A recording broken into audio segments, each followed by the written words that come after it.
Hi, I'm Max. I've been working at this public hospital for the last 15 years. I'm in the front office, and our hospital is frequented by a lot of old people who are not very comfortable with screens. So my main job is basically to print waiting coupons for them. So 40 hours a week, someone walks up to me, I print a waiting coupon, and I ask them to wait for their number. To be honest, since I've been doing this for 15 years now, I feel like a piece of furniture.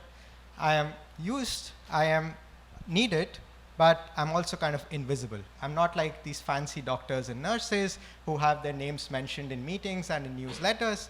And yes, there are some people who walk up to me and who say a thank you, but honestly, that makes it worse for me because there's a voice that goes in my head which says, dude, at the end of the day, you're just pressing a button and printing a piece of paper. So don't get me wrong, I'm not complaining. It's a secure job, it's putting bread on the table, but it's making me feel kind of small. And I wonder if I'm just being ungrateful at this point. I'm just Max the token guy. Now, Sanat, as a philosopher who's researching on the relationship between job, social status, and self-respect, want to argue that Max is not being ungrateful. In fact, he might be suffering from a kind of injustice that we don't talk about enough. Esteem is a fundamental need. You can have all the money and freedom in the world, but if one is constantly plagued by self-doubt, then none of it matters. And that's why, in my thesis, I argue that employees like Max suffer a form of injustice if they have inadequate opportunity to deserve esteem from others, because psychological evidence overwhelmingly suggests that we need some sort of external affirmation, usually to have a secure sense of self-respect. Now, you might ask, how do we fix this if it's an injustice? Now, counterintuitively, think of the second picture.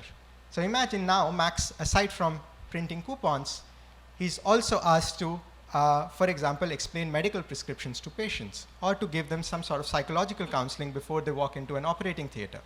Of course, this would require some sort of retraining, but it would significantly expand the amount of things that he can get esteem from others, such as, in this case, emotional sensitivity, his judgment, or cognitive abilities.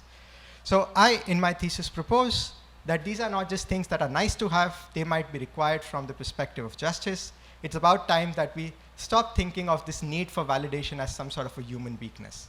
In fact, it's a consideration of justice that we ought to take seriously so that we don't wrong employees like Max, and then we don't even have a name for that injustice. Thank you.